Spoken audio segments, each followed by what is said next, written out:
ሰላም ጤና ይስጥልን ውድ የረመጥ ሚዲያ ቤተሰቦች እንደምን አላችሁ? የተለያዩ ከዓለም አቀፍ የተገኙ አጫጭር መረጃዎችን ይዘንላችሁ ቀርበናል። ላይክ፣ ሼር እና ሰብስክራይብ እያደረጋችሁ አብራችሁ እንድትቆዩ በአክብሮት ጋበዝን።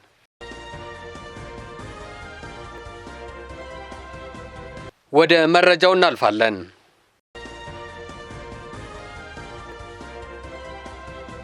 የቻይና ጦር የታይዋንን ዋና ወደቦች የመዝጋት ሙከራ የሚያካትትና ለወራሪዎችና ለውጭ ኃይሎች ጥብቅ ማስጠንቀቂያ ነው ያለውን ከፍተኛ ወታደራዊ ልምምድ በታይዋን ዙሪያ ማድረጉን ጀመረ።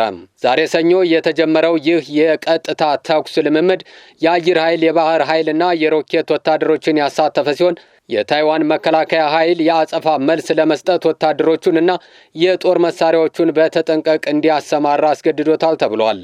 ይህ የቤጂንግ እርምጃ የመጣው አሜሪካ ለታይዋን የ11.1 ቢሊዮን ዶላር የጦር መሳሪያ ሽያጭ ማጽደቋንና የጃፓን ጠቅላይ ሚኒስትር ሳናይ ታካይቺ ቻይና በታይዋን ላይ ጥቃት ከሰነዘረች የጃፓን ጦር ጣልቃ ሊገባ እንደሚችል ፍንጭ መስጠታቸውን ተከትሎ ነው።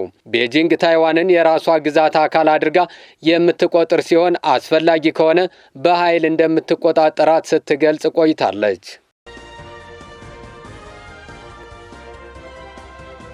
የኢትዮጵያ የደረጃዎች ኢንስቲትዩት በሀገሪቱ በሚመረቱ ቁልፍ የምግብ ምርቶች ላይ የብሔራዊ የበለጸገ ምግብ ምልክት ወይም ፎርቲፋይድ አጠቃቀም ከጊዜ በኋላ አማራጭ ሳይሆን ሕጋዊ ግዴታ መሆኑን አስታወቀም።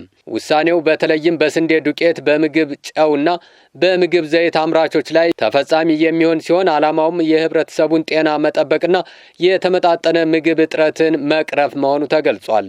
በኢንስቲትዩቱ የስኪምና የደረጃ ምልክት አስተዳደር ስራ አስፈጻሚ አቶ ኦሊያድ ሌንጮ እንደገለጹት እርምጃው በምግቦች ውስጥ ለጤና ወሳኝ የሆኑ ጥቃቅን ንጥረ ነገሮች መኖራቸውን ለማረጋገጥ ያለመ ነው ብለዋል። ይህም በተለይ በህፃናት ላይ የሚከሰተውን መቀንጨር ለመከላከልና ለነፍሰ ጡር እናቶች አስፈላጊው የተመጣጠነ ምግብ ተደራሽ ለማድረግ ጉልህ ፋይዳ እንዳለው አስረድተዋል። ኢንስቲትዩቱ ያለአግባብ በሚጠቀሙ ወይም ግዴታቸውን በማይወጡ አካላት ላይ ጠንካራ ማስጠንቀቂያ አስተላልፏል። ይህንን ድንጋጌ ተላልፎ የሚገኝ ማንኛውም አካል ከ1 እስከ 5 ዓመት በሚደርስ ጽኑ እስራትና ወይም እስከ 500,000 ብር የሚደርስ የገንዘብ መቀጮ እንደሚቀጣ በጥብቅ አሳስበዋል። እስካሁን ድረስ በምግብ፣ በኬሚካል፣ በኮንስትራክሽን፣ በሲቪል መሐንዲስነት እና በኤሌክትሪክ ዘርፎች የተሰማሩ 347 አምራቾች የብሔራዊ የደረጃ ምልክት የምስክር ወረቀት አግኝተው ምልክቱን በህጋዊ መንገድ እየተጠቀሙ ይገኛሉ ብለዋል።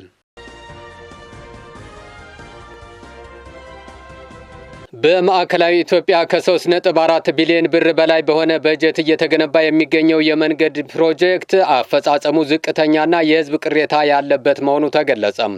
በማዕከላዊ ኢትዮጵያ ክልል ከ3.4 ቢሊዮን ብር በላይ በሆነ በጀት እየተገነባ የሚገኘው 49.17 ኪሎ ሜትር ርዝመት ያለው የሆሳዕና ጃጁራ ግንቢቹ ጃቾ የመንገድ ፕሮጀክት አፈጻጸሙ ዝቅተኛና የህዝብ ቅሬታ ያለበት በመሆኑ ፕሮጀክቱ ራሱን ማየትና መፈተሽ እንዳለበት የህዝብ ተወካዮች ምክር ቤት የከተማ መሰረተ ልማትና ትራንስፖርት ጉዳዮች ቋሚ ኮሚቴ አሳሰበ። ቋሚ ኮሚቴው ፕሮጀክቱን በጎበኘበት ወቅት እንደገለጸው ፕሮጀክቱ በ3 ዓመታት ውስጥ ሊጠናቀቅ ታቅዶ ከ3.4 ቢሊዮን ብር በላይ ተበጅቶለት የካቲት 30 ቀን 2015 ዓ.ም የተጀመረ ቢሆንም የመንገድ ፕሮጀክቱ አፈጻጸም ግን ዝቅተኛ ነው ብሏል። አብዛኛው ስራ ቁፋሮ ብቻ በመሆኑ መንገዱን የሚጠቀሙና በመንገዱ ዳር የሚኖሩ የማህበረሰብ ክፍሎች አቧራ እየተማረሩ ስለሆነ ለጊዜውም ቢሆን ውሃ በመርጨት ጊዜያዊ መፍትሄ መስጠት አስፈላጊ መሆኑን ቋሚ ኮሚቴው ገልጿል። የኢትዮጵያ መንገዶች አስተዳደር ከተቋራጩ ጋር ያለውን ቅንጅትና መናበብ ጥሩ ቢሆንም በፕሮጀክቱ ላይ ውጤት ማምጣት እንዳልቻለ የቋሚ ኮሚቴው አስተባባሪ ታለፈ ፍታወቅ በጉብኝቱ ወቅት ገልጸዋል። የፕሮጀክቱ አማካሪ አሁንም ማስተካከያ ዕቅድ አውጥቶ በቀሪ ጊዜ መስራትና ብዙ የህዝብ ሀብት የፈሰሰበትን መንገድ በታቀደለት ጊዜና በጀት ለማጠናቀቅ መስራት እንደሚገባው አሳስበዋል። የክልሉ አመራሮች በበኩላቸው ፕሮጀክቱን የያዘው ተቋራጭ በፊት የነበረው አፈጻጸም ጥሩ የነበረ ቢሆንም በዚህ ፕሮጀክት ግን ያለው አፈጻጸም ዝቅተኛ መሆኑን ተናግረዋል። በመሆኑም ፕሮጀክቱ የህዝብ ቅሬታ ያለበት በመሆኑ ይህንን ፕሮጀክት የሚያስተባብረው የኢትዮጵያ መንገዶች አስተዳደር የሶዶ አካባቢ ፕሮጀክት ማኔጅመንት ጽሕፈት ቤት ራሱን ማየትና መፈተሽ እንዳለበት የቋሚ ኮሚቴው አባላትና የአካባቢው አመራሮች ማሳሰቢያ ሰጥተዋል።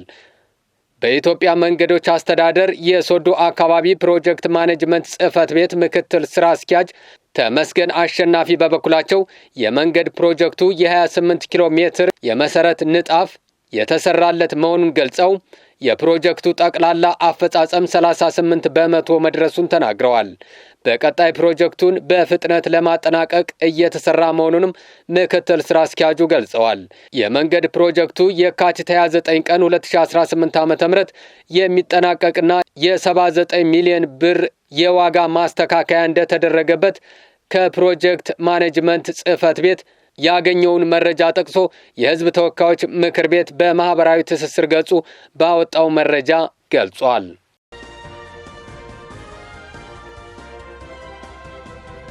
የየመኑ ሁቲ አማጽያን መሪ አብዱል ማሊክ አልሁቲ እሁድ ዕለት ባወጣው መግለጫ እስራኤል ወደ ሶማሌላንድ የምትገባ ከሆነ እንደ ወታደራዊ ኢላማ እንደሚቆጥራት ማስጠንቀቁን የፈረንሳይ ዜና ወኪል ኤኤፍፒ ዘገበም። አማጺ ቡድኑ ለሶማሌላንድ የሀገርነት እውቅና የሰጠችው እስራኤል በሶማሌላንድ ውስጥ የምትገባ ከሆነ እንደ ተገቢ ወታደራዊ ኢላማ በመቁጠር ጥቃት እንደሚፈጽምባትም አስጠንቅቋል።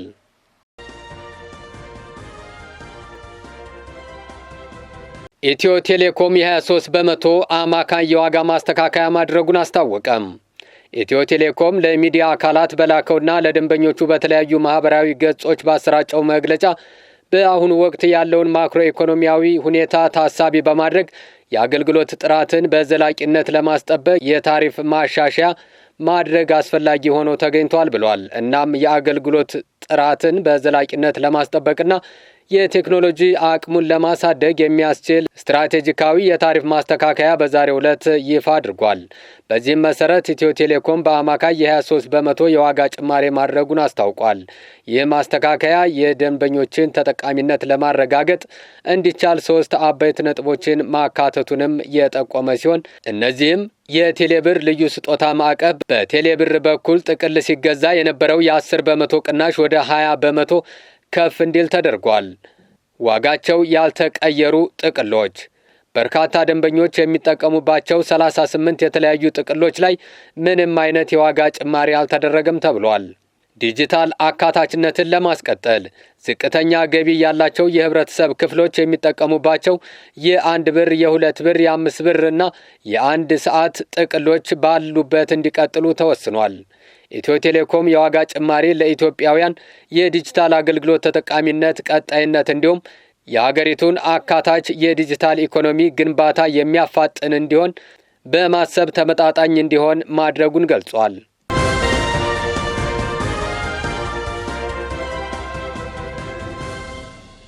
ለሰዓቱ የነበሩን መረጃዎች እነዚህ ነበሩ። ላይክ፣ ሼር እና ሰብስክራይብ እያደረጋችሁ ቤተሰብ እንድትሆኑ በአክብሮት እንጠይቃለን። አብራችሁን ስለቆያችሁ ከልብ እናመሰግናለን። ጤና ይስጥልን።